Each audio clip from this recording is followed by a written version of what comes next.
Nos dias em que não havia rei em Israel, um levita que morava numa parte remota do país montanhoso de Efraim adquiriu uma mulher de Belém de Judá como sua concubina. Quero que você entenda. Aqui está um homem levita, morando na parte norte de Israel. E ele adquire essa mulher para ser sua concubina ou esposa, como você quiser chamar. E ela está morando no sul, em Belém. Continuemos a história. Ela foi infiel a ele e o deixou pela casa de seu pai, em Belém de Judá, onde ficou por 4 meses. Ela o traiu, voltou para a casa de seu pai, em Belém. Então a história continua. Essencialmente, esse homem levita quer recuperar sua esposa. Então ele viaja do norte do país montanhoso de Efraim até o sul, em Belém, para buscar essa mulher e ficar com ela novamente. Pois bem, o homem está com sua concubina viajando de Belém, no sul de Israel, para o norte, em Efraim. Eles estavam perto de Jebus e o dia estava quase acabando. O servo disse ao seu mestre: "Por favor, por que não paramos nesta cidade, Jebus, e passamos a noite aqui?" Mas seu mestre respondeu: "Não vamos parar em uma cidade estrangeira onde não há israelitas. Vamos continuar até Gibeá." Então seu servo disse: "Vamos tentar alcançar um desses lugares e passar a noite em Gibeá ou Ramá." Então eles continuaram sua jornada e o sol se pôs enquanto se aproximavam de Gibeá em Benjamim. Então eles vão para lá. E no final da noite um homem idoso aparece na praça e diz: "Por que você ainda está aqui? Alguém já o acolheu em sua casa?" E eles respondem: "Não, ninguém nos acolheu." E o homem idoso diz: "Sabe de uma coisa? Você pode ficar comigo esta noite." E o levita responde: "Ótimo. Só quero te avisar que não precisamos de nada de você. Temos comida suficiente para nossos jumentos, para mim e para minha concubina. Só precisamos de um lugar para descansar a cabeça. Se você me der um travesseiro, é tudo de que preciso." E o homem idoso diz: "Sem problemas, você pode ficar comigo. Estamos bem." Então esse homem levita, seu servo e sua concubina passam a noite na casa desse homem em Gibeá. E então isso acontece, enquanto eles estavam se divertindo. De repente, homens malignos da cidade cercaram a casa e bateram na porta. Eles disseram ao dono da casa, o homem idoso: "Traga o homem que veio à sua casa para que possamos ter relações sexuais com ele." O dono da casa saiu e disse: "Por favor, não façam essa maldade, meus irmãos. Afinal, esse homem veio à minha casa. Não cometam essa horrível atrocidade aqui. Deixe-me trazer minha filha virgem e a concubina do homem. Abusem delas e façam o que quiserem com elas. Mas não cometam esta coisa ultrajante contra este homem." Mas o homem não quis ouvir. Então pegou sua concubina e a levou para fora até eles. Eles a estupraram e abusaram dela a noite toda, até o amanhecer. Ao amanhecer, a deixaram ir. Aqui está um grupo de homens pervertidos, e eles estão se revezando para ter relações sexuais com esta mulher. Eles estão a estuprando durante toda a noite até que pela manhã, eles finalmente a deixam ir. E é isso que acontece com essa jovem mulher triste no início da manhã. A mulher volta e, enquanto clareava, ela desabou na porta da casa do homem onde seu senhor estava. Você pode imaginar, ela está tão desgastada, tão espancada, tão abusada durante toda a noite por esses homens que mal têm forças para se arrastar de volta para a casa desse homem, e simplesmente desaba no alpendre e se deita. Agora observe o que acontece a seguir. Diz aqui que quando seu senhor se levantou de manhã, abriu as portas da casa e saiu para continuar sua viagem. Lá estava a mulher, sua concubina, desabada, perto da porta da casa, com as mãos no limiar. "Levante-se", ele disse a ela. "Vamos embora." Mas não houve resposta. A mulher havia sido tão abusada que havia morrido. Observe que diz aqui que o homem colocou-a em seu jumento e partiu para casa. Agora, o que vai acontecer a seguir é muito triste e horrível. Mas diz assim: quando ele entrou em sua casa, pegou uma faca, segurou sua concubina, cortou-a em 12 pedaços, membro por membro, e depois enviou-a por todo o território de Israel. Como isso já aconteceu ou foi visto desde o dia em que os israelitas saíram da terra do Egito até agora? Pensem nisso, discutam e falem.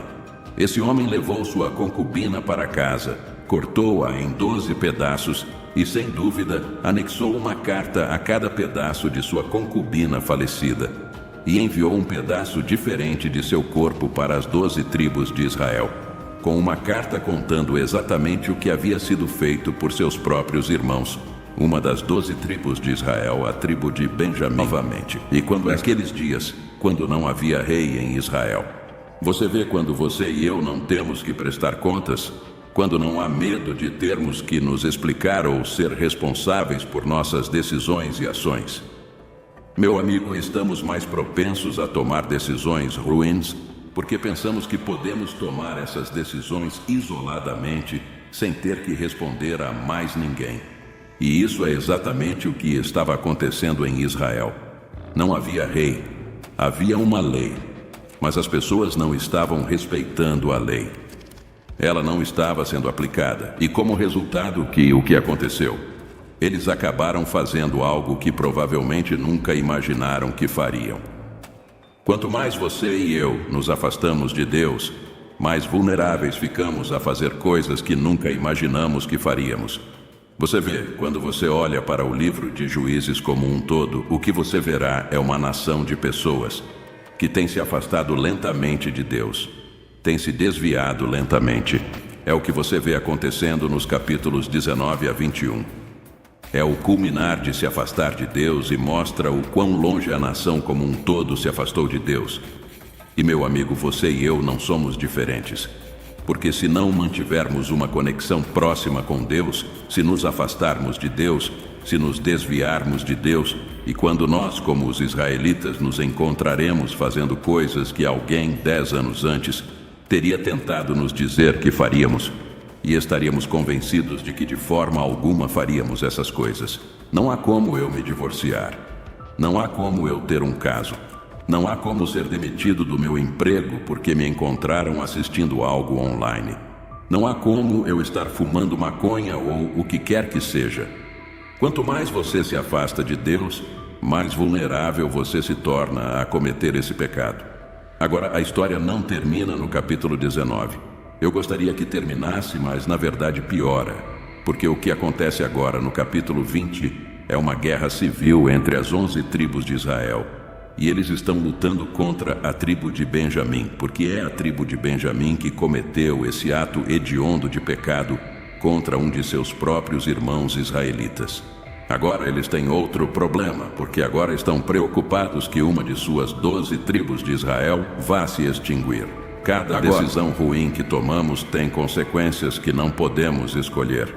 Embora o que essas pessoas Benjamim fizeram fosse errado, as outras 11 tribos vindo e realmente lutando e matando-as foi uma decisão que eles tomaram, e agora eles têm que pagar pelo resultado dessa decisão. E os Benjamim também têm que pagar pelo resultado de sua decisão ruim. Ouça, você pode escolher seu pecado, mas não pode escolher suas consequências. Cada decisão que você toma tem consequências, e o problema é pessoal. Você e eu não podemos escolher esses tipos de consequências. Então, o que acontece é que esses israelitas vão e matam homens desse clã, chamado Jabes, Gileade, e há 400 mulheres que nunca estiveram com um homem. Então, eles pegam essas 400 mulheres e as dão a 400 dos 600 homens. Dizem, sabe de uma coisa? Nós todos fizemos um juramento e dissemos que não poderíamos dar nossas filhas a nenhum dos Benjamim, mas não diz nada sobre se elas forem levadas. Então, o que acontece é que eles têm que tomar outra decisão ruim e dizem, ei, sabem de uma coisa? Isso é o que os Benjamim precisam fazer. Eles enviam uma mensagem e dizem, ei, olha, tem um festival chegando, uma festa, e basicamente algumas de nossas filhas vão estar dançando e se divertindo nessa festa. Tecnicamente não podemos dar nossas filhas a vocês porque fizemos um juramento. Então eles têm essa festa e essencialmente esses 200 homens. Benjamim, elas vão e roubam e sequestram essas mulheres enquanto elas estão dançando em uma festa. e as levam de volta como suas esposas. Alguns dos homens Benjamim mereciam o que aconteceu com eles, mas a maioria das pessoas em Benjamim não tinha nada a ver com isso e morreram em batalha. O povo de Jabes-Gileade morreu também. As mulheres foram então levadas de sua terra e dadas a esses Benjamim-aias. E então essas outras mulheres foram sequestradas pelos homens Benjamim e levadas para longe de suas famílias. Tudo isso aconteceu por causa de decisões ruins. Mas a Deus tem graça para nós, mesmo no meio de nossas decisões mais destrutivas. Note como o livro de Juízes termina. Diz aqui que os Benjamim fizeram isso e pegaram o número de mulheres que precisavam dos dançarinos que capturaram.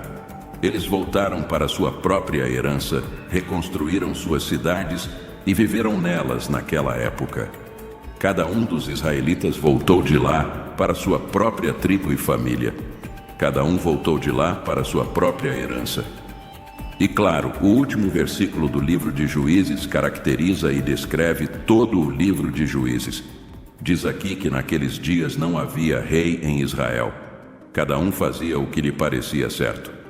Meu amigo, embora Deus tenha sido gracioso ao permitir que esta tribo de Benjamim se construísse e se repovoar-se e não fosse extinta, houve consequências para suas decisões.